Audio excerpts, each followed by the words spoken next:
नमस्कार, लक्षवेधीमध्ये आपलं स्वागत। मी प्रसाद काथे। मनसेनं आपल्या स्थापनेची 14 वर्ष पूर्ण केली आहेत। 14व्या वर्षी त्यांनी राज्य सरकारच्या विरोधात प्रतिमंत्रिमंडळाची स्थापना केली। ही जबाबदारी राज्यातल्या प्रमुख विरोधी पक्षाची असते। मात्र केवळ एक आमदार विधानसभेत असलेल्या मनसेनं भाजपाऐवजी शॅडो कॅबिनेटची स्थापना करून शिवसेना, राष्ट्रवादी आणि काँग्रेस या तीनही पक्षांच्या सरकारला शिंगावर घ्यायचं ठरवलेलं दिसतंय।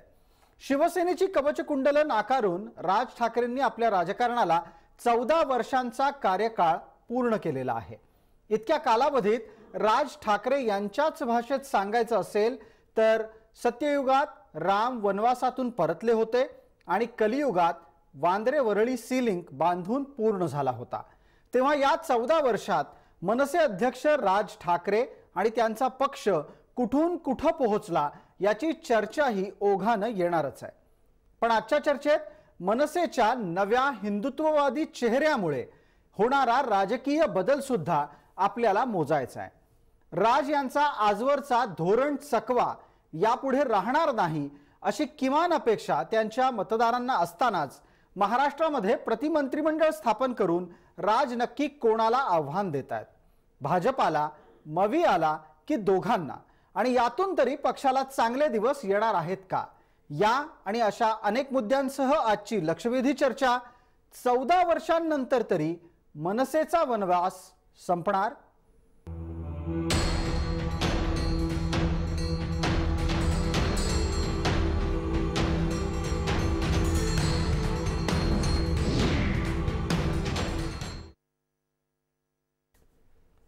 या चर्चेत आपल्याबरोबर सहभागी होणारे मान्यवर कोण आहेत त्यांचा परिचय मी आपल्याला करून देतो। माझ्या सोबत आहे ज्येष्ठ राजकीय विश्लेषक जयंत माइंडकर, शिवसेनेचे पुण्याचे शहर समन्वयक आपल्या सोबत आहेत आनंद दवे आणि काँग्रेसचे प्रवक्ता संजय दुबे। आपण सर्व मान्यवरांचं हार्दिक स्वागत करतोय। मला पहिला प्रश्न अत्यंत स्वाभाविकरित्या आत्ताच्या घडीला जयंत माइंडकर यांना विचारायचा आहे। जयंत माइंडकर, 14 वर्षांनंतर इतक्या ठामपणे भूमिका घेतली जाते का मनसेकडून आणि त्यातही प्रतिमंत्रिमंडळाची स्थापना करण्याच्यासाठीच्या त्यांच्या भूमिकेवरची आपली प्रतिक्रिया काय? पहिली गोष्ट, हे प्रतिमंत्रिमंडळ सरकारच्या विरोधात आहे किंवा एक सरकारचं मवियाचं एक मंत्रिमंडळ आहे, त्याला पॅरलल हे मंत्रिमंडळ आहे असं मी मानत नाही। मी असं मानतो की मुळात हे मंत्रिमंडळ शिवसेनेला पॅरलल म्हणून मनसे मंत्रिमंडळ आहे। हे म्हणायचं एकमेव कारण की आदित्य ठाकरे हे सध्याच्या उद्धव ठाकरे यांच्या मंत्रिमंडळात पर्यटन आणि पर्यावरण मंत्री आहेत आणि राज ठाकरे आता या शॅडो कॅबिनेटचं मुख्यमंत्री पद त्यांनी कोणालाही दिलेलं नाहीये। म्हणजे आता कोणी एक उत्सुकतेचा विषय आहे की या शॅडो कॅबिनेटचा मुख्यमंत्री कोण असणार आहे त्याच्यावरची चर्चा करू। पण तुम्ही एक लक्षवेधी मुद्दा मांडत होतात की एकीकडे आदित्य जे खातं सांभाळतायत तेच खातं अमित शॅडो कॅबिनेटमध्ये, त्याच्यामुळे ही सिबलिंग रायव्हलरी जो मी एक नेहमी शब्द वापरतो या दोन भावांच्या फाटाफूट होण्याकरता, ती सिबलिंग रायव्हलरी 14 वर्षांनी आहे तिथेच आहे, ती तशीच कायम आहे। एक भाऊ की ज्याला पॅट्रियार्कनी म्हणजे बाळासाहेबांनी आशीर्वाद दिलेला होता की तू माझा वारसदार, तू माझा मुलगा आहेस म्हणून, तो मुख्यमंत्री बनलेला आहे। तर दुसरा ज्यांनी पहिली सुरुवात आपण असं म्हणू की चांगली केली होती त्या मानाने 13 आमदार घेऊन, पण नंतरच्या 2 इलेक्शन मध्ये केवळ 1 आमदार घेऊन अक्षरशः खालच्या राजकीय दृष्ट्या आपण ज्याला म्हणू की केवळ खालच्या पातळीवर आलेले आहे, ही वस्तुस्थिती दिसत आहे। आणि तरी सुद्धा ती रायव्हलरी मग आता या निमित्तानं मग आपल्या सोबत रुपाली पाटील जोडल्या गेल्या आहेत, त्यांना पुढचा प्रश्न विचारूयात। रुपाली पाटील, माझा आवाज आपल्यापर्यंत पोहोचतोय अशी अपेक्षा बाळगतो। माझा थेट प्रश्न आपल्याला हाच असणार आहे की शॅडो कॅबिनेट तुमच्या लेखी स्थापन करायलाही तुम्ही 14 वर्ष घेतलीत, या दरम्यान 3 सरकारं निघून गेली आणि या सरकारची सुद्धा 100 दिवस उलटून गेलेले आहेत। इतका वेळ का लागलाय? कुठलाही निर्णय घेण्यासाठी इतका वेळ लागणं हे राजकीय दृष्ट्या योग्य आहे का?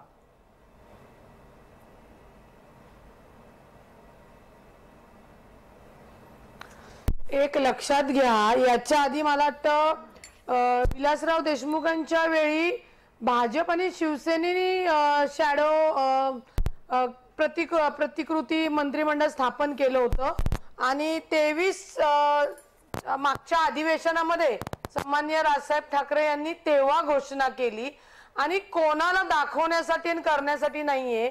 तर कुठलीही आपण जाहीर केलेली गोष्ट ही जेव्हा प्रत्यक्षात आणायची असते तेव्हा पक्ष म्हणून सगळ्यांचा विचार घेणं, मांडणी करणं हा माननीय राजसाहेब ठाकरेंचा पहिल्यापासून कल आपल्याला दिसला असेल. आता मी अनेक राजकीय विश्लेषकांचं ऐकलं, आम्हाला सत्तेत कोण आहे त्या सत्तेवर अंकुश ठेवायचा, त्याच्यासाठी ही शॅडो कॅबिनेट स्थापन केलेली आहे. भाऊ आहे, भाऊ सत्तेमध्ये आहेत म्हणून त्यांना कुठेतरी काउंटर द्यायचा आहे, हे अत्यंत चुकीचं बोलणं आहे.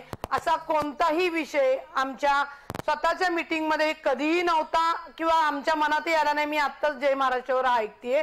जे कोणी सरकार आहे थोडक्यात तुमच्या लेखी हा महाराष्ट्रातला ठाकरे विरुद्ध ठाकरे संघर्ष नाही, पण इतर कोणाही राजकीय व्यक्तीला दिलेलं ते आव्हान असेल, राजकीय पक्षाला दिलेलं आव्हान असेल. जयंत माइनकर, पटकन यावरचा मुद्दा, याला सुद्धा 100 दिवस का लागावेत? मुळात मला हे मान्यच नाही की जी गोष्ट आम्हाला चक्षुर्वयी सत्यम गेली 14 वर्ष आम्ही पाहतोय की ही दोन भावातली भांडण आहे, ते दिसत आहे, तरी पण हे म्हणतायत नाही म्हणून आम्ही त्यांना नाही म्हणायचं. ठीक आहे, तुम्ही तुमचं मत आहे, पण आमच्या दृष्टीने ते दोन भावातलं भांडण आहे, फॅक्ट आहे. मुळात असं आहे, मला जरा राजकीय राज्यशास्त्र दृष्टीने सांगायचं आहे. मुळात शॅडो कॅबिनेट ही जी संकल्पना ब्रिटिश पार्लमेंट कडनं आपल्याकडे आलेली आहे, ती विरोधी पक्ष नेता जो आहे तो प्राईम मिनिस्टर असतो अगदी, आणि त्याच्यानंतरची जी हायरार्की आहे त्याच्याकडे इतर पोस्ट जातात. आणि संयोगाने जर का हा विरोधी पक्ष नेता, हा विरोधी पक्ष पुन्हा निवडून आला तर खरोखर तोच विरोधी पक्ष नेता प्राईम मिनिस्टर बनतो आणि इतर जण सांगितलेल्या पोस्ट आपापल्या सांभाळतात. ही ती संकल्पना. बरोबर. यावर मला रुपाली पाटलांनाच विचारायचं आहे की रुपाली पाटील, आपण राज्यामधला प्रमुख विरोधी पक्ष अधिकृतरित्या नाही, तुम्ही रस्त्यावरचा विरोधी पक्ष नक्की असाल, विधिमंडळामध्ये विरोधी पक्ष म्हणून स्थान नाही, जे विरोधी पक्ष आहेत त्यांना असं काही करायचं नाही, मग तुम्हाला शॅडो कॅबिनेट करायची घाई का?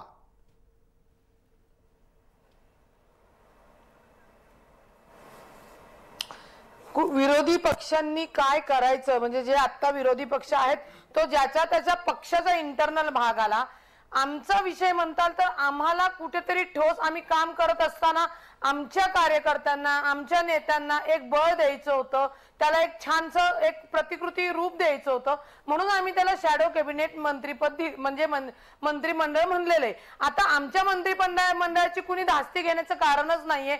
आम्ही या आधी सुद्धा काम करत होतो, पण प्रत्येक आमच्या ज्या नेत्यांना आहे, कार्यकर्त्यांना आहे, एक एक डिपार्टमेंट दिलेला आहे, त्याच्यावर तुम्ही लक्ष ठेवायचं आणि त्याच्यानंतर जर चांगलं काम केलं असेल तर कौतुक करा, पण जर भ्रष्टाचार होत असेल, चुकीचं काम होत असेल तर ते जनतेसमोर आणा. त्यासाठी ही आमची संकल्पना आहे. ठीक आहे, तुमच्याच शेजारी शिवसेनेचे आपल्या सोबत असलेले प्रतिनिधी या नात्यानं आनंद दवे आहेत, तेही ऐकतायत तुम्ही जे काही बोलतात त्यांना. मला त्यांनाच आता पुढचा प्रश्न विचारायचा आहे. आनंद दवे, धास्ती घेऊ नका असं सुचवलं जात आहे, तुम्हाला भीती वाटतेय का शॅडो कॅबिनेटची, का तुम्हाला फिकरच नाही अजिबात?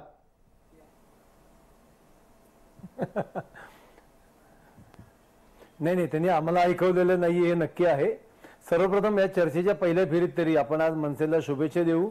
त्यांचा 14 वर्षाचा वनवास याच्या पुढे तरी संपावा, त्यांना अपेक्षित यश मिळावं असं आपण शुभचिंतू. अगदी रुपाली ते माझे शेजारी बसल्या, त्या सुद्धा ते शॅडो मंत्रिमंडळाचे एक हिस्सा आहेत, त्यांचे मी अभिनंदन करतो आणि पुढचं भविष्य चांगलं चिंतितो की सगळ्यांच्या अपेक्षा पूर्ण व्हाव्या. आता चर्चेच्या पहिल्या फेरीत तरी असं जाऊ. दुसरं, शॅडो मंत्रिमंडळ चर्चेच्या पहिल्या फेरीमध्ये तुम्ही त्यांना शुभेच्छा चिंतत असलात तरी मी काय तुम्हाला अडवणार नाही, पण त्या असं म्हणतायत की कोणी धास्ती घेण्याची गरज नाही. अमित ठाकरे पर्यटन मंत्री शॅडो कॅबिनेट मध्ये आहेत आणि प्रतिमंत्रिमंडळातले जे खातं अमित ठाकरेंकडे आहे ते वास्तवात आदित्य ठाकरेंकडे आहे, याचा काहीतरी अर्थ तर निघणार की?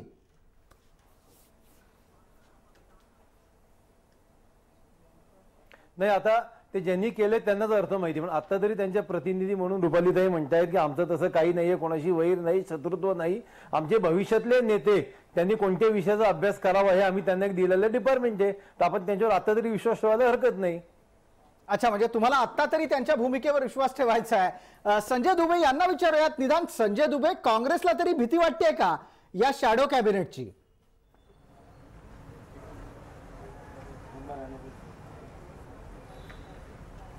प्रसादजी, भीती वाटण्याचं कुठलंही कारण नाही. आणि 2004 साली जेव्हा या राज्याला विलासराव देशमुख माननीय मुख्यमंत्री होते त्यावेळेस सुद्धा एक शॅडो कॅबिनेटची स्थापना झालेली आणि त्यामध्ये गोपीनाथ मुंडे, नारायण राणे सारखे, विनोद तावडे सारखे लोकही त्यामध्ये काम करतायत. आणि मला असं वाटत नाही की कुठेतरी काही याचा परिणाम होणार. आता जयंत माहिनीकर बोललेत, त्यांनी खरं सांगितलं की शॅडो कॅबिनेट म्हणजे तो विरोधी पक्ष, जो मुख्य विरोधी पक्ष असतो त्यांनी ह्या सगळ्या गोष्टी करायला पाहिजे. पण आता महाराष्ट्र नवनिर्माण सेनेने केलं तर त्याबद्दल काही भीती वाटायचं किंवा हे करायचं काय नाही. सरते शेवटी विरोधी पक्षात तुम्ही आहात आणि जनसामान्यांची आवाज उठवणं हे तुमचं कर्तव्य आहे आणि शासनकर्त्यांच्या विरोधात आपली बाजू मांडणं हे तेवढंच खरं आहे. आता आनंद दिघे सुद्धा बोललेत तर बरोबर आहे, त्यामध्ये भीती वाटण्याचं काँग्रेसला काही कारण नाही. आमचं शासन महाविकास आघाडी हे सातत्यानं लोकोपयोगी आणि सर्वसामान्य जनतेसाठी काम करत आहे आणि काम करत राहणार. तुम्ही असं म्हणता आहात, आपल्या सोबत आनंद दवे आहेत आणि त्याचबरोबर संजय दुबे आहेत. दोघंही वेगवेगळ्या पक्षांचे आत्ताचे सत्ताधाऱ्यांचे प्रतिनिधी आहेत. दोघांनाही या शॅडो कॅबिनेटची भीती वाटत नाहीये. रुपाली पाटील, ऐकलंय आपण, या दोघांनाही तुमच्या शॅडो कॅबिनेटची भीती वाटत नाही. पण साहेब मात्र असं सांगतायत की वाभाडे काढायला तयार राहा जर ते चुकतील. आत्ता सत्ताधाऱ्यांना जर भीतीच वाटत नसेल तर उद्या तुम्ही वाभाडे काढायला गेल्यानंतर ते गांभीर्यानं घेणार आहेत का?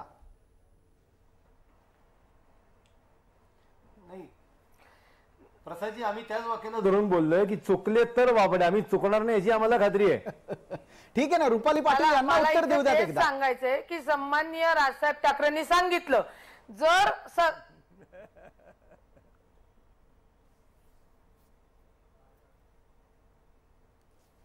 बोला बोला रुपाली पाटील, आपण बोलत राहा, ऐकतो आहोत आम्ही. कोणाला होत? हा, राजसाहेबांनी सांगितलेलं आहे सत्ताधारी, सत्तेत कुठला पक्ष आहे त्याच्याशी आम्हाला घेणं देणं नाही. सरकार म्हणून जर तुम्ही चुकलात तर आम्हाला त्यांना कसं घ्यायचं, फैलावर घ्यायचं, जनतेसमोर कसं आपटायचं ते काम आम्ही खूप चोख पद्धतीने आताही याच्या आधी केलेलं आहे. फक्त मी तुम्हाला सांगितलं की सध्याच्या याला एक नाव रूप दिलेलं आहे की शॅडो कॅबिनेट म्हणून, आणि त्यांनी घाबरायचं का नाही घाबरायचं ही येणारी परिस्थिती सांगेल. त्यांनी चुका केल्याच नाही तर ते म्हणतायत आम्ही नाही घाबरणार, आणि जर ते आमच्या चुका, त्यांनी केलेल्या चुक्यामध्ये ते आम्हाला सापडले तर त्यांना काय असतं आणि काय नाही याचीही त्यांना संपूर्ण माहिती आहेच आहे. पण रुपाली पाटील, याचा अर्थ असा की गेल्या 100 दिवसात राज्यातलं सरकार चुकलंच नाहीये का? जिथे जिथे चुकलं तिथं तिथं मनसेनं कान पकडलेले आहेत त्यांचे. काय झालंय काय नक्की? एक लक्षात, हा, राज्यामध्ये 100 दिवस झालेले आहेत. आघाडीचं सरकार अजून काम करतंय. आता तुम्हाला एक उदाहरण सांगायचं तर कृषी परिषदच्या विद्यार्थ्यांचा GR काढला होता, त्यावेळी तो GR कसा चुकीचा आहे म्हणून आम्ही त्यांच्याकडे पाठपुरावा केला तर महाविकास आघाड्यांनी नवीन GR काढला. म्हणजे कुठेतरी चुकीच्या गोष्टीला त्यांनी आम्ही न्याय मागितल्यानंतर जर न्याय दिला असेल तर आम्ही तिथं त्यांचं कौतुक केलेलं आहे. कारण का कृषी विद्यार्थी जे होते 17,000वरनं 41,000 रुपये फी झाली, व्यावसायिक दर्जा काढला गेला. तेच आम्ही या महाविकास आघाडीच्या लक्षात आणून दिल्यावर त्यांनी दुरुस्त GR काढून त्या विद्यार्थ्यांना रिलीफ दिलं. मग अच्छा, म्हणजे कुठेतरी बवियामध्ये चुका घडल्या. आनंद दवे, आपण असं म्हणताय की 100 दिवसात आम्ही कुठे चुकलोच नाही आहोत. मग तुम्ही जर चुकला नसाल तर आम्ही चुकलो नाही हे सांगायची सुद्धा काय गरज आहे?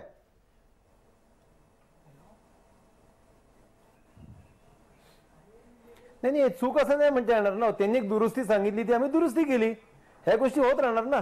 सरकारी पातळीवर अनेकदा लहान मोठे चेंजेस होत राहतात, त्यात काय खूप मोठा इश्यू असा नाहीये. बरं, दोन्ही पक्षांना आपण डोळ्यासमोर ठेवा. शिवसेना असेल, काँग्रेस असेल, हे मनसेला जास्त गांभीर्यानं घेत नाहीयेत. याचं कारण काय? आणि त्यांना खरं तर मनसेच्या उपद्रव मूल्याला अधोरेखित करायचं नाहीये का? माहिती नाहीये त्यांना मनसेचं उपद्रव मूल्य काय असतं? हे दोन्ही पक्ष, काँग्रेस आणि शिवसेना, हे वारंवार मनसेला बेदखल का करतायत? प्रसाद, मी पुन्हा तुला अगदी या बेसिक मुद्द्यावर आणतोय की मी या शॅडो कॅबिनेट किंवा ही मविया विरुद्ध मनसे ही जे काही असं सांगितलं जात आहे याच्यामध्ये मी मविया बिलकुल मानत नाही. मी काँग्रेस आणि राष्ट्रवादीला यापासून पूर्णपणे वेगळं ठेवतो. आपण त्यांनी काही खाती जी काँग्रेस राष्ट्रवादीकडे आहेत त्याच्यासाठी आपल्याकडे शॅडो मिनिस्टर नेमलेले आहेत, प्रतिमंत्री नेमलेत. एक विचित्र उदाहरण देईन. कधी कधी टिळा लावण्यापुरत्या काही काही गोष्टी कराव्या लागतात. ह्याच्यात काय समजायचं असेल ते समजून म्हणजे बाळासाहेब थोरातांचं महसूल खातं आहे यांच्याकडे आपल्याकडे म्हणजे मनसेच्या शॅडो कॅबिनेटमध्ये महसूलसाठी त्यांनी जबाबदारी दिलेली आहे का? मान्यवाला. पण टार्गेट कोण आहे? मी पुन्हा एकदा सांगतो, तिथे आदित्य तर इथे अमित, तिथे मुख्यमंत्री उद्धव, इथे मुख्यमंत्री पद रिकाम. टार्गेट कोण आहे? टार्गेट कोण आहे? ठीक आहे, टार्गेट कोण आहे? शेवटी पाटील यांच्याकडे न्यूज व्हॅल्यू आपण पाहतो. न्यूज व्हॅल्यू मध्ये टार्गेट कोण आहे? तिथे आदित्य, इथे अमित. आपण रुपाली पाटलांना विचारूयात. रुपाली पाटील, टार्गेट कोण आहे? लक्ष कोण असणार आहे या शॅडो कॅबिनेटचं? कोणावर टीकास्त्र अधिक असेल?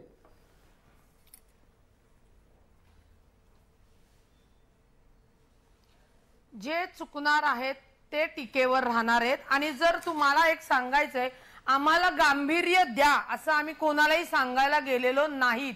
आम्ही काम नीट करा, नाहीतर आम्ही आहोत.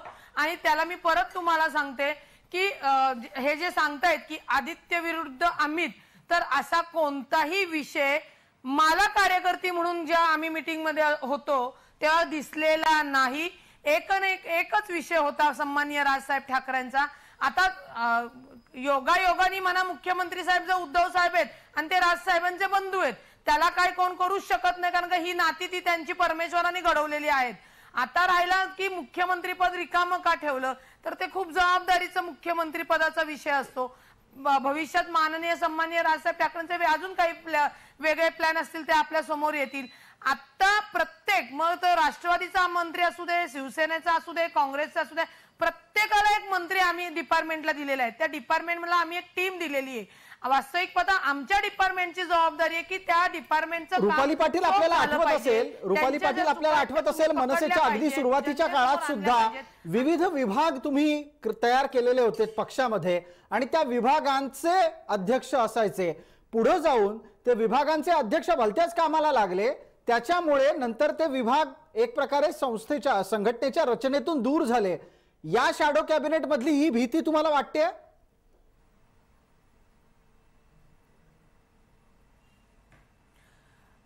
नाही, ती भीती नाहीये. कारण का सन्माननीय राजसाहेब ठाकरेंनी स्पष्ट सांगितलेलं आहे. कारण का माणसं तिथं विकृती येतातच.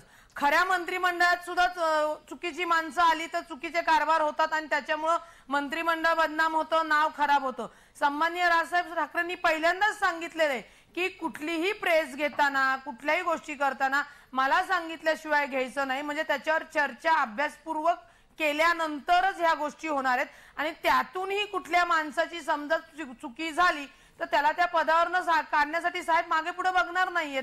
किमान आपण अपेक्षा करूयात की पक्ष संघटना ही इतक्या डोळ्यात तेल घालून आपल्या या रचनेकडे पाहिल. आपण चर्चेला आता थोडं पुढे नेण्याची गरज आहे. जयंत माइंडकर, या सर्व एक्सरसाइज मधून, या सर्व प्रक्रियेतून मनसेला साधायचं काय आहे? एक अतिशय फार चांगला प्रश्न विचारलाय. मनसे स्वतःला शोधत आहे. फार विचित्र उत्तर देतोय.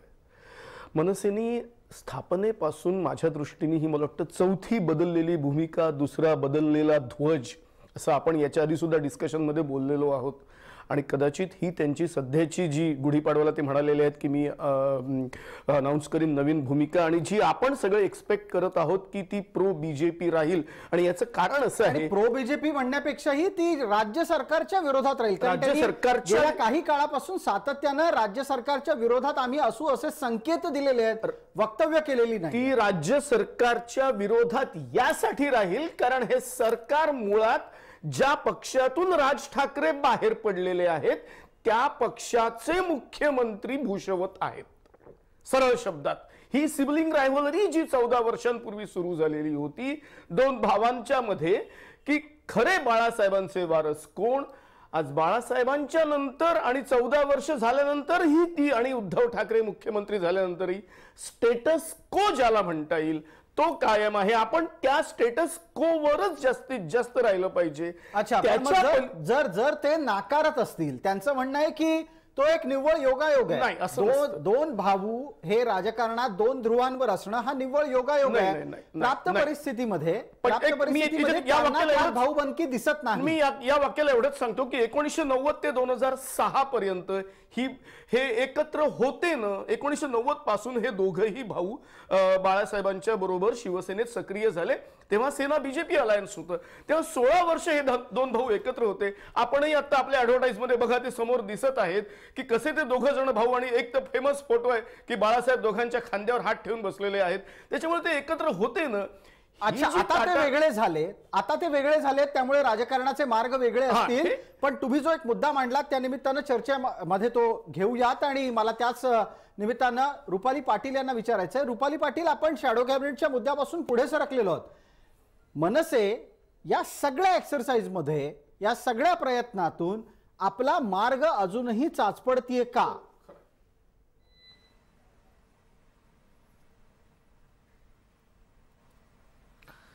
कसं म्हणता येईल मार्ग सापडतीये का मला सांगा की मनसे पक्ष हा मार्ग शोधतोय. 14 वर्ष झाली आमच्या पक्षाला, आजच 14 वर्ष झाली. 2006 पासून तुम्ही बघितलं तर 13 आमदार आणले. 2014 मध्ये काँग्रेस सारख्या पक्षाची वाताहाल झाली जो 60 वर्ष जुना आहे. तर आमच्यासारख्या पक्षाचा काय विषय येतो? तरी आम्ही तिथं काम करत राहिलो. आम्ही रस्त्यावरची आंदोलनं करत राहिलो, अनेक भ्रष्टाचारांच्या याला वाचा फोडत राहिलो. काम करत करत करत आमचा एक आमदार आला तरी सुद्धा आम्ही न खचता काम करतोय. त्याच्यानंतर भाजप सत्तेतनं आता पायउतार झालं आणि त्यांच्याबरोबर असणारे सत्तेत गेले तरी आम्ही काम करतोय. पक्षामध्ये काम करत असताना चढ उतार होत राहतात. पक्षाला अपयश आलं म्हणून तो काही पक्ष संपत नसतो. परंतु हे जे सारखं लावलेलं आहे की बाबा कशा पद्धतीने जो काही संघर्ष सन्माननीय राजसाहेब ठाकरेंनी केलेला आहे तो तुम्ही बघण्यासारखा आहे. कुठेही ते खचलेले नाहीत की या एका संघर्षाच्या बद्दल तुम्हाला 100 पैकी 100 मार्क आहेत. पण त्या संघर्षाचं राजकीय फलित काय याची चर्चा पण तेवढीच गरजेची आहे. आनंद दवे गेल्या 14 वर्षात हा एकमेव पक्ष असा आहे की जो सातत्यानं संघर्षरत राहिला, विरोधात राहूनही संघर्षरत राहिला. त्यातले इतर पक्ष हे सत्तेत जात येत होते. आत्ताच्या घडीला सतत संघर्ष करणाऱ्या या पक्षाचं आव्हान तुम्हाला थेट असणार आहे.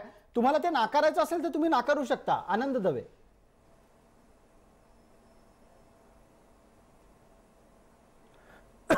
नाही, खरं तर परत सुरुवात करायची तर राजसाहेबांचं 14 वर्षाचं नाही, ते 30-40 वर्षांचं राजकीय आयुष्य पकडलं पाहिजे. कारण जे इन्फ्रास्ट्रक्चर घेऊन ते बाहेर पडले होते, एक वलय, त्यावेळेचे कार्यकर्ते, जे 2-4 महिने त्यांनी कार्यकर्त्यांचं जाळं अगदी वॉर्ड स्तरी नेलं होतं अख्ख्या महाराष्ट्रात, त्याची ताकद खूप मोठी होती. जे अनेक राजकीय पक्षांना ते मिळवायला कमीत कमी 10-20 वर्ष जातात. त्यामुळे तसं असताना सुद्धा काही चुकले असतील घटना गोष्टी, त्यांची काही गणितं, अपेक्षित यश मिळालं नसेल. पण मला असं वाटतं की 14 वर्षानंतर तरी एखाद्या राजकीय पक्षाला स्टेबिलिटी आली पाहिजे.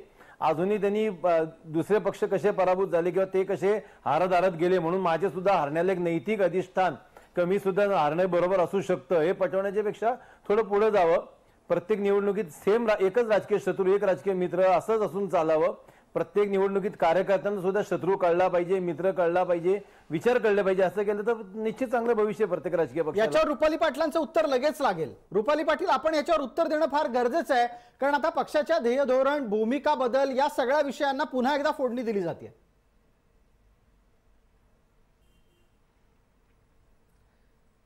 मला ध्येय धोरण जे आता दवे भाऊ आम्हाला सांगतायत, आपला पक्ष कोणता आहे? शिवसेना आहे. आपण भूतोन भविष्यती कुणाबरोबर आघाडी केली? राष्ट्रवादी आणि काँग्रेस बरोबर. कधीही तुमची ध्येय धोरण जमणारी नव्हती, पण तुम्ही सत्तेत गेला. ऐका ना, आमचा आक्षेपच नाहीये. आमची ध्येय धोरण मजबूत आहेत.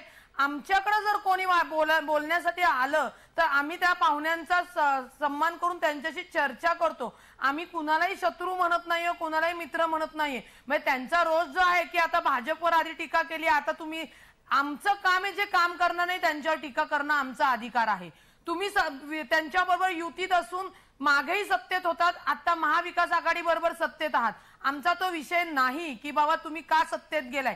तुम्ही सत्ताधारी आहात तर तुम्ही काम करा, हाच आमचा एक विषय आहे. त्यामुळे रुपाली पाटील, हे सगळं तुमचं धोरण, तुमच्या पक्षाचं धोरण वारंवार मांडलं जात असताना सुद्धा नाही. तुम्हाला दिवसाला मुद्दे कुठले समोर येत आहेत? तर वारंवार घेतलेल्या वेगळ्या भूमिका. आनंद दवेंनी सांगितलं की कार्यकर्त्याला कळलं पाहिजे की आपला शत्रू कोण आहे. इतकं कन्फ्युजन, इतका वैचारिक गोंधळ खालपर्यंत पोहोचलाय का मनसेमध्ये?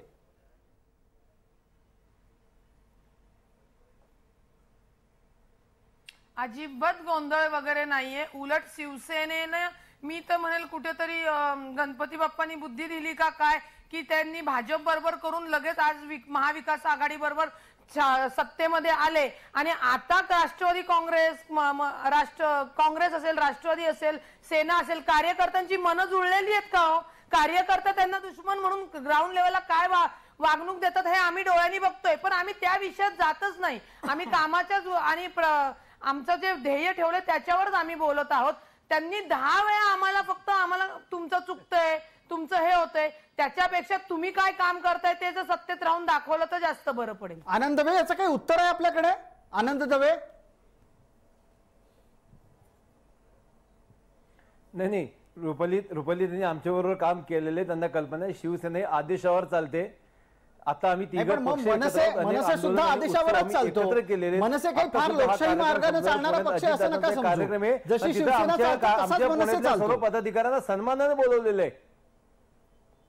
काय असेल ना, आमचं तिन्ही पक्षांचं आता खूप चांगलं संघटन आहे. जोपर्यंत वर चांगले, आमचं सुद्धा अतिशय चांगलं राहील. नाही, पण त्याच्यातला एक महत्वाचा निरीक्षणाचा मुद्दा तुम्ही दुर्लक्षित आहे. त्या असं म्हणतायत की ग्राउंड लेवलवर, अर्थात प्रत्यक्षात वॉर्डामध्ये या 3 पक्षांच्या कार्यकर्त्यांचा सुसंवाद नाही सुरू झालेला. त्यांच्यातल्या आपापसातला प्रतिस्पर्धेचा मुद्दा अद्याप कायम आहे आणि तो वाढतोय. नाही,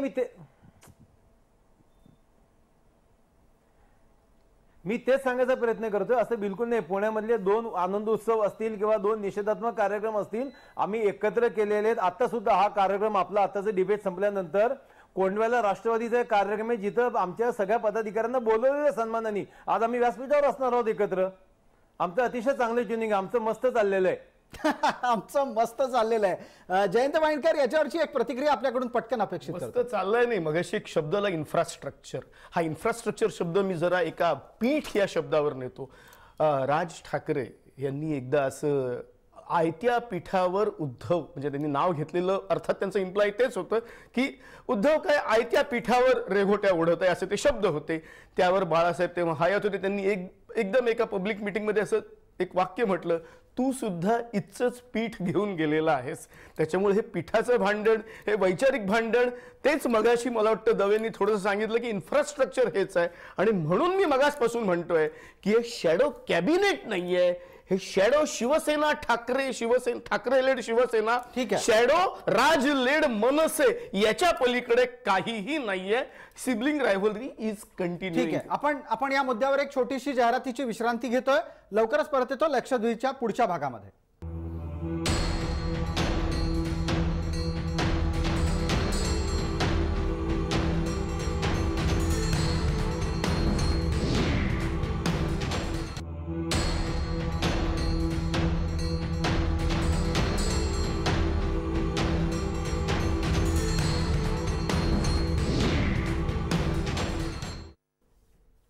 नमस्कार, लक्षवेधीच्या या भागामध्ये आपलं स्वागत. आपण चर्चा करतोय मनसेच्या 14 वर्षांच्या कार्यकाळाची तुलना आपण रामाच्या वनवासाशी करायची की नाही या मुद्द्यावर.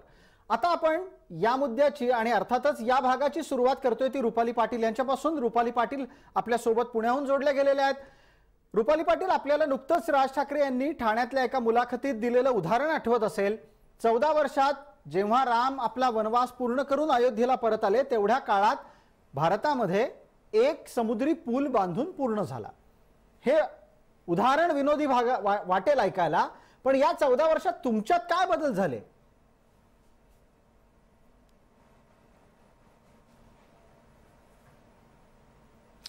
दोन 2006 साली हा पक्ष स्थापन झाला. त्याच्यानंतर एका दणक्यामध्ये 13 आमदार आले, जिथं त्यावेळेला मला अजूनही आठवतं की हा पक्ष शून्य म्हणजे अंड सुद्धा फोडू शकणार नाही अशी आमच्यावर टीका झाली. 13 आमदार झाल्यानंतर 2014 साली तर काय मोदी लाट्यांच्या ह्याच्यात चांगले हल्ले, तर आम्हीही हल्लो त्याच्यामध्ये. पण त्याच्यानंतर एक आमदार आमचे जे होते तेही शिवसेनेकडे गेले आणि आता जे आमचे एक आमदार आलेले आहेत त्याच्यावर आम्ही काम आमचं चालू आहे, थांबलेलं नाही आहोत. आणि मला एक विचारायचंय की आता याच्या आमचं 14 वर्ष कंप्लीट झालेले आहेत. 14 वर्षाचा आमचं म्हणणं आहे की आमचा वनवास, कारण का मोदी साहेब सत्तेवर येण्याच्या आधी त्यांनी सन्माननीय राजसाहेब ठाकरे यांना भेटायला बोलवलं. तिथनं मोदी साहेबांनी सुद्धा राजसाहेबांच्याच नावाची शिडीचा वापर महाराष्ट्रामध्ये केला. पण सत्तेमध्ये कोण आलं? भाजप आणि शिवसेना आली. त्याच्यानंतर जेव्हा भाजप आणि शिवसेनेचं सरकार होतं, राष्ट्रवादी काँग्रेस असेल यांना एकत्र घेऊन तुम्ही सुद्धा एक भाजपच्या विरोधात या, म्हणजे सत्ताधारींच्या विरोधात या ही हाक मारणारे सन्माननीय राजसाहेब ठाकरे होते. आणि ह्या वेळेला आम्ही बाहेर आहोत आणि त्या शिवसेना भाजप मधला मित्र पक्ष हा महाविकास आघाडी पक्षात आहे. याचा एक रुपाली पाटील, याचा एक अर्थ असा निघतो, तो तुम्ही मान्य कराल का नाही ते सांगा. वेळोवेळी लोक तुम्हाला तुमच्या नेत्यांना वापरत राहिली आणि तुम्ही वापरून घेऊ देत गेलात.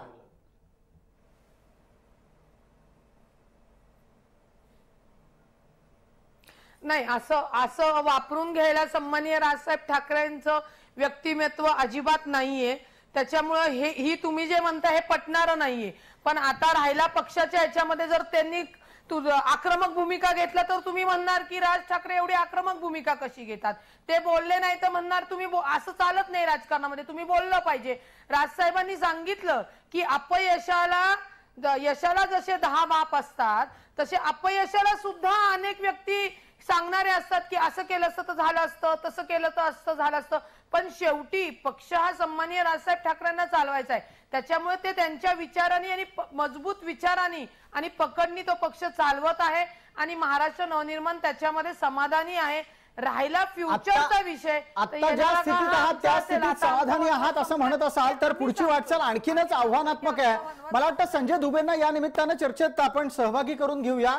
संजयजी, मनसे असं म्हणते की त्यांना कधीच कोणी वापरलं नाही आणि त्यांनी त्यांच्या भूमिका या कालानुरूप घेतलेल्या आहेत. आत्ताच्या घडीला मनसेनं काय करावं असा काही सल्ला द्यावासा वाटतो का आपल्याला, संजय दुबे?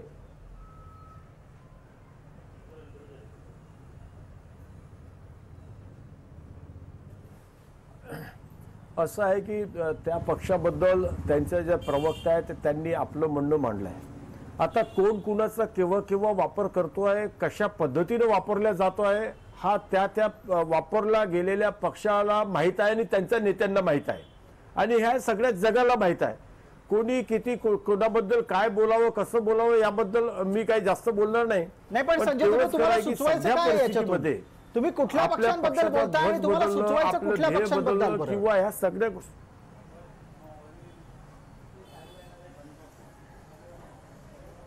नाही. सध्या आपण मनसे महाराष्ट्र नवनिर्माण सेनेबद्दल बोलतो आहे, आपण महाराष्ट्र नवनिर्माण सेनेबद्दल बोलतोय, विषय त्यांचा सुरू आहे आणि म्हणून मी त्यांच्याबद्दलच बोलतोय मी.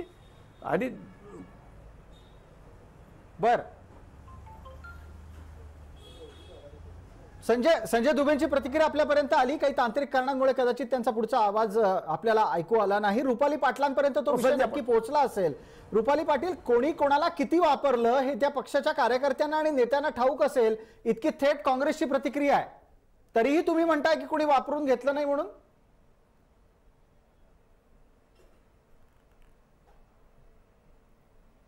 आता ही काँग्रेसची प्रतिक्रिया आहे. काँग्रेसनी कुणाला वापरलं सत्तेत येण्यासाठी असं आम्ही म्हणू शकतो ना. त्यांच्या म्हणण्याला त्यांच्या विचाराने त्यांचं म्हणणं आहे.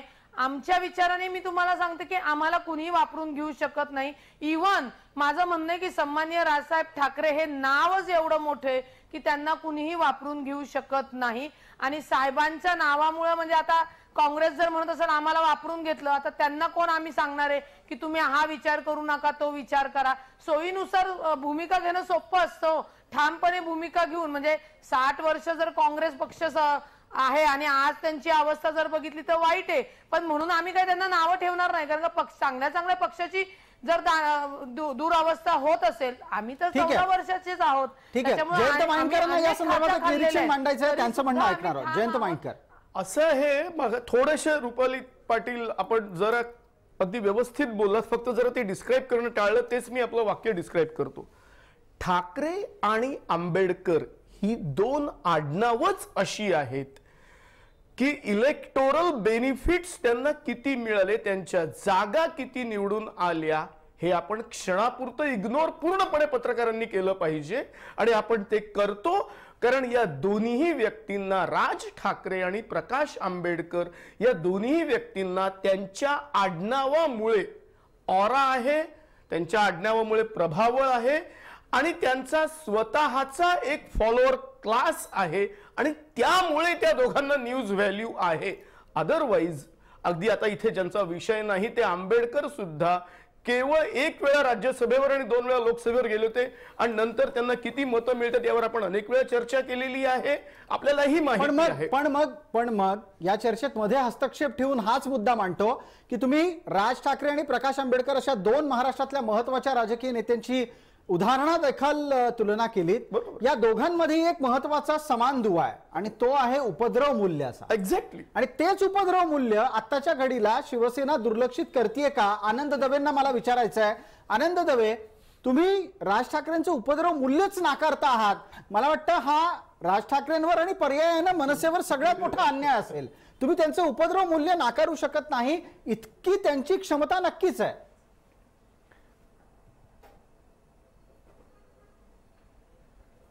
नाही, आम्ही काही त्यांचं उपद्रव मूल्य नाकारायचं किंवा स्वीकारायचा असा उद्देश नाही.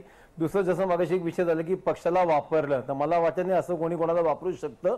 ठीक आहे, एखादा राजकीय पक्ष उभं राहिल्याने एखाद्या पक्षाचा फायदा होतो, एखाद्याचं नुकसान होतं मतांच्या आकडेवारीमध्ये, तर असं कोणी कोणाला वापरावं आणि राज ठाकरे यांनी सुद्धा वापरू द्यावं असा काही प्रकार नक्की नाहीये. दुसरा, आता औराचा विषय झाला तर ठाकरे घराण्यात सुद्धा अनेक ठाकरे आहेत, आंबेडकरांच्या घरात अनेक आंबेडकर आहेत, पण प्रत्येकाला राजकीय यश मिळालेलं नाहीये. त्यामुळे राजकीय यश मिळण्यासाठी विचारांची पवित्रता, विचारांचा एकनिष्ठपणा, एकाच दिशेचे विचार आणि मेहनत हे घेतली तरच यश मिळतं. त्याला पर्याय नाही. हे सगळं कोणाला सुचवताय तुम्ही? आता ते कोणी वैयक्तिक घेऊन आनंद दवे, हे सगळं सुचवताय कोणाला? विचारांचं पावित्र्य, सांगितलं ना, कोणी वैयक्तिक घेऊ नका. मी जनरल बोलतोय. सुचवताय तुम्ही ठाकरे? जनरल बोलतोय, जनरल. अच्छा, जनरल. म्हणजे आता चर्चा ज्या वेळेला मनसेवर येते त्यावेळेला तुम्ही ठाकरेंचा संदर्भ घेऊन जनरल कॉमेंट करणार आणि आनंद दवे तुम्ही या मुद्द्यातून सुटू पाहणार, हे शक्य नाही. तुम्हाला सांगावं लागेल, मेहनतीचा आणि विचारांच्या पावित्र्याचा मुद्दा तुम्ही कोणाला उद्देशून काढलात?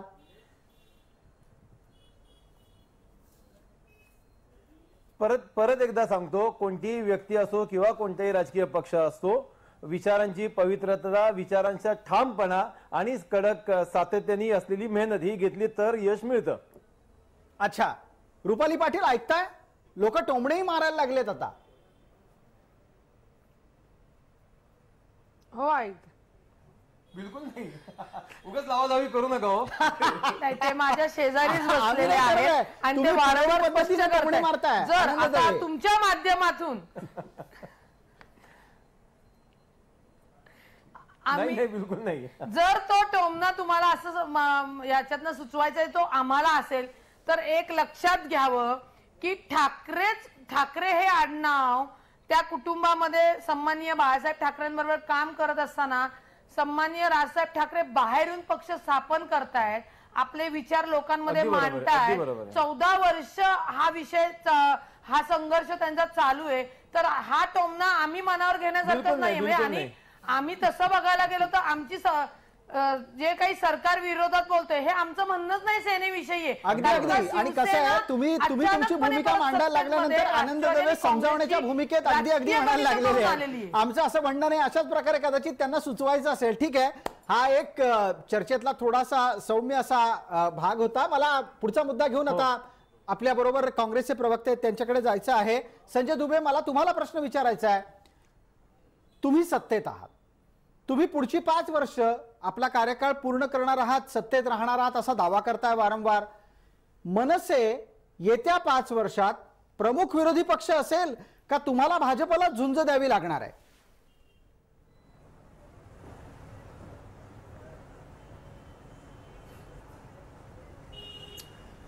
कसं आहे प्रसादजी, पुढच्या येणाऱ्या 5 वर्षात कोण विरोधी पक्षात असेल हे आजच्या परिस्थितीमध्ये सांगणं कठीण आहे. परंतु जर कुठल्याही पक्षाने या राज्याच्या सर्वसामान्य जनतेच्या हितासाठी कार्य केलं तर तो पक्ष सत्तेत येईल, हेही तेवढं खरं आहे. आम्ही आता महाविकास आघाडी या आघाडीमध्ये आम्ही सत्तेत आहोत महाराष्ट्रामध्ये, या राज्याच्या गोरगरीब जनतेच्या कल्याणासाठी काम करत आहोत आणि निश्चितच आम्ही येणारा 5 वर्षाचा कार्यकाळ पूर्ण करू. त्यामध्ये भारतीय राष्ट्रीय काँग्रेस, राष्ट्रवादी काँग्रेस, शिवसेना हे तिन्ही पक्ष मिळून अगदी आम्ही 5 वर्ष आमच्या शुभेच्छा आहेत उद्धव तुम्हाला ठाकरे यांच्या कार्यकाळ पूर्ण मुख्यमंत्री पदाच्या करण्यासाठी. नेतृत्वात पण आम्ही तुम्ही हे कार्यकाळ मनसेला पूर्ण प्रमुख करू. विरोधी हे पक्ष तेवढं मानायला करा. तयार नाही आता असं दिसतंय भविष्यात तुमच्या पुढाला- वक्तव्यातून.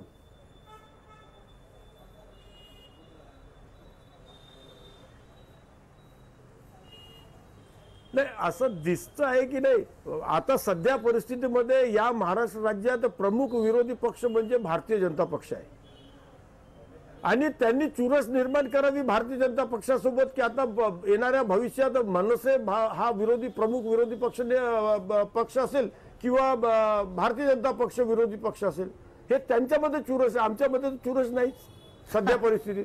अगदी संजय दुबे, फार बरं झालं आपण हा मुद्दा मांडलात. एक महत्वाचा मुद्दा या निमित्तानं चर्चेत आलाय की मनसेनं स्वतःचं अस्तित्व निर्माण करण्याच्या साठी टाकलेलं प्रत्येक पाऊल हे सत्ताधाऱ्यांपेक्षा विरोधकांमधल्या भारतीय जनता पार्टी समोर नवं आव्हान निर्माण करेल का? जयंत माइंडकर, आपलं उत्तर. नाही, असं नाहीये. मी उलट मला हा मनसे फॅक्टर जरा वेगळ्या प्रकारेच अनालाइज करायचं. एक लक्षात घ्या, अजून ऑफिशियली भाजप आणि मनसे युती झालेली नाही, पण आपण ती धरून चालूया की ती झाली आहे आणि ती का झाली आहे किंवा चर्चेसाठी आता या क्षणापुरता चर्चेसाठी आपण धरून चालूया. आणि ती मी धरून का चालतोय याचं कारण शिवसेनेने काँग्रेस आणि राष्ट्रवादीशी हात मिळवणी केलेली आहे म्हणून. आणि या एका मुद्द्यावर भाजप बरोबर मनसे जाणार आहे. आता भाजपने माझ्या दृष्टीने मनसेला एक टास्क दिलेला आहे आणि ते टास्क आहे टेक ऑन शिवसेना.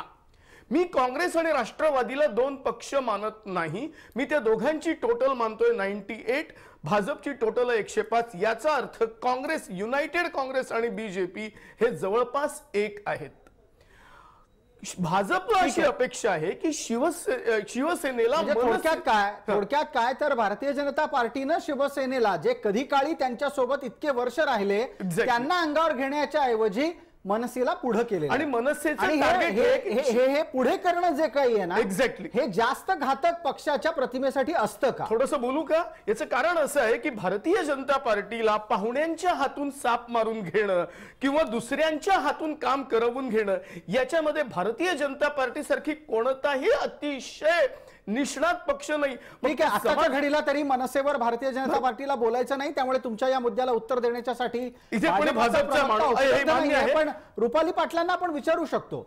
रुपाली पाटील, पाहुण्याच्या काठीनं साप मारण्याच्यासाठी मनसेला या राजकारणात अधिकाधिक बाय दिला जातोय का? हा एक तांत्रिक खेळातला शब्द आहे. राजकारणामध्ये पुढे केलं जातं आहे का?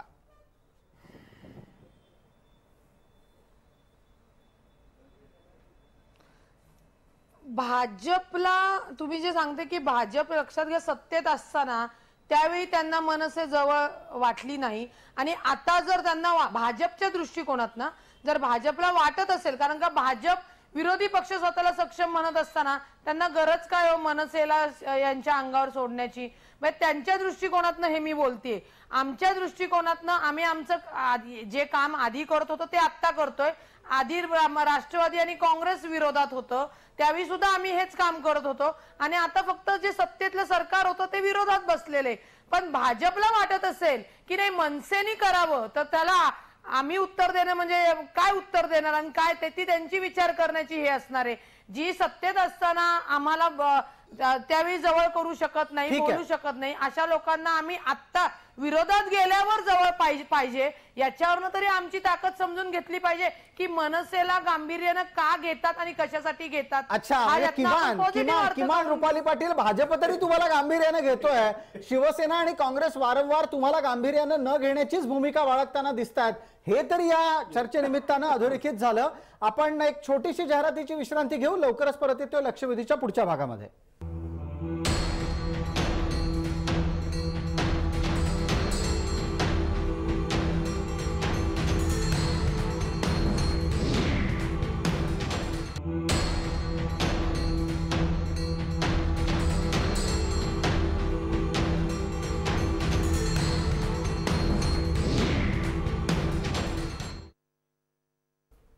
नमस्कार. लक्षवेधीच्या या शेवटच्या भागामध्ये आपल्या सगळ्यांचं स्वागत. आपण चर्चा करतोय की मनसेचा वनवास 14 वर्षांनंतर तरी संपणार आहे की नाही.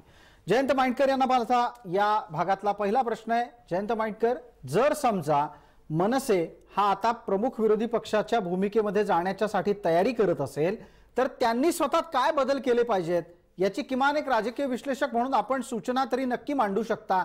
ऐकायचं का नाही त्यांचा मुद्दा? नाही, पहिली गोष्ट, प्रमुख विरोधी पक्ष त्यांना भाजप ना मुंबई म्युनिसिपल कॉर्पोरेशन मध्ये ना राज्यात कुठेही होऊ देणार नाही. ठीक आहे ना, मी विधानमंडळातलं सोडून द्या, मी पक्षीय राजकारणातलं सोडून द्या, मी जनतेच्या मनामध्ये तरी किमान विरोधी पक्ष म्हणून म्हणण्यासाठी काय करायला? एक्झॅक्टली. तर 2014 ते 2019 हा जो कालखंड आपण पाहिला भाजप सरकार असताना, तर तेव्हा खरा विरोधी पक्षनेता, ज्यावर आपल्यासारख्यांनी अनेक वेळा चर्चा केलेली आहे की खरा विरोधी पक्ष नेता हे काँग्रेस किंवा राष्ट्रवादी नव्हते, तर शिवसेना आणि सामना हा आपल्याच सरकारचे वाभाडे काढणारा खरा विरोधी पक्ष होता. आज एक प्रकारे मी असं मानतो की भाजपनी तेच टास्क मनसेला दिलेला आहे. कारण पण मग आता मी मुद्दा जो विचारला त्याच्यावर जरा पटकन आपण बोललात तर बरं होईल. माझा थेट प्रश्न तुम्हाला हा होता की मनसेनं काय केलं पाहिजे? काय केलं पाहिजे हा एक फार मोठं, कारण त्यांचं उत्तर असतं की मनसे स्टाईल. आता हे मनसे स्टाईल म्हणजे काय आहे? मग ते खळक खट्याक आहे का प्रत्यक्ष गोष्टीवर, हा प्रश्न येतो. मला असं वाटतं काय केलं पाहिजे याचं एका वाक्यात उत्तर, जी एक व्हॅक्यूम भाजपकडे आहे सेना गेल्यामुळे, ती त्यांनी लगेच भरून काढावी. त्यांनी म्हटलंच आहे गुढीपाडव्याला.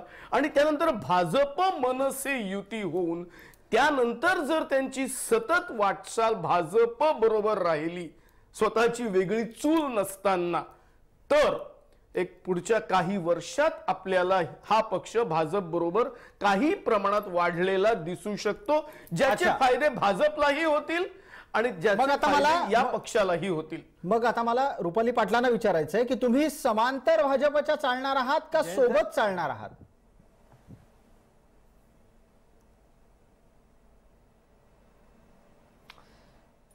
समांतर भाजपच्या सोबत चालणार का त्यांच्या बरोबर काम करणार? आधी भूमिका तर आमची पक्षाची स्पष्ट होऊ द्या. आणि मला तुमच्या माध्यमातून सांगितलं की आम्हाला जे काही उपदेश दिले असतील, विचार दिले असेल, आम्ही नक्की ऐकणार. त्याच्यावर विचार अभ्यास करून जे योग्य असेल ते आम्ही करणारच आहोत. पण आता आम्ही भाजपच्या सोबत आहोत हे म्हणणं चुकीचं आहे. अजून आमची भूमिका जाहीर झालेली नाही. कारण का आणि विषय असा झाला की आम्ही भाजप सोबत गेलो असं समजा. का जाऊ नये? जर राष्ट्रवादी, काँग्रेस आणि शिवसेना हे एकत्र येऊ शकतात, तिथे सरकार स्थापन होऊ शकतं. मग आम्ही भाजप बरोबर गेल्याने असा काय मोठा भूकंप होणार आहे? जाणार नाही जाणार, आत्ताची परिस्थिती कुठल्याही नाहीये बोलण्याची, म्हणजे अजून जाहीरही झालेलं नाहीये. पण आता जर तरच्याच गोष्टीमध्ये बोललो, जर समजा विरोधी पक्ष नेते म्हणून आम्ही जर एकत्र आलो आणि काम केलं आणि सरकारवर अंकुश ठेवला, तर वाईट काय आहे? एवढं मला फक्त सांगावं. याच्यावर संजय दुबेंचं उत्तर लागेल. संजय दुबे, जर समजा भारतीय जनता पार्टी आणि मनसे एकत्र तुमच्या समोर उभे राहिले तरी पण तुम्ही त्यांना गांभीर्याने घेणार की नाही घेणार?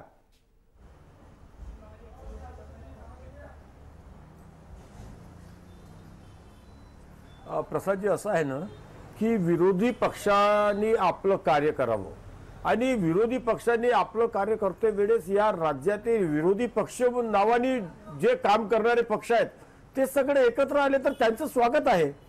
शर्ते शेवटी शासनावर अंकुश ठेवणं, शासनाच्या चुकी झालेल्या गोष्टीला अंकुश ठेवून आणि त्याला दुरुस्त करणं हे विरोधी पक्षाचं काम आहे.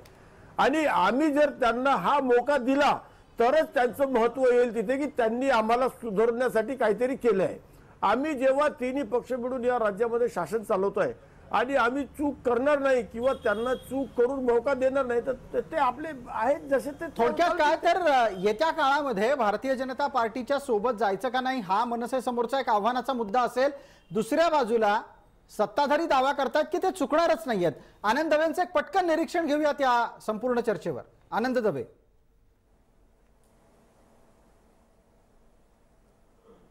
नाही, जसं मगाशी विषय झाला की भाजपला धरूनच मनसे वाढेल, मैनकर जसं म्हटलं तसं काही नाहीये.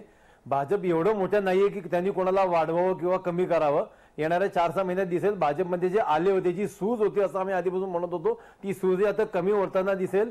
भाजप हा भाजप सारखा दिसेल जो 10-15 वर्ष आधी होता, तर तो कोणाला वाढवू शकत नाही, कमी करू शकत नाही. राजसाहेब आणि मनसे जर त्यांना एक व्यवस्थित दिशा असेल, त्या दिशेने ते गेले तर निश्चित यश मिळेल. व्यवस्थित दिशा तर आम्हाला असेल तर काही वेगळं हा एक वाईट फार वाटण्याचं काही महत्त्वाचा कारण मुद्दा नाही. आहे. रुपाली पाटील, व्यवस्थित दिशा असेल तर यासाठी गुढीपाडव्यापर्यंत थांबा, असंच तुमचं उत्तर आहे?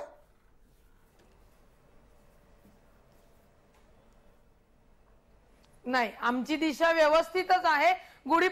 पाडव्यानंतर आमचं एक नवीन पर्व, नवीन रूप हे त्यांना समोर दिसेल. ठीक आहे. ठीक आहे. या निमित्तानं चर्चेमध्ये आपण सर्वजण सहभागी झालात त्याबद्दल मी आपले आभार मानतो, धन्यवाद देतो. लक्षवेधीमध्ये तुर्तास इतकंच. पण जाता जाता महाराष्ट्र नवनिर्माण सेनेच्या समोर महाराष्ट्रात कधी नव्हे इतकी आपला पक्ष अधिक जोमानं वाढवण्याच्या साठीची अनुकूल परिस्थिती आहे.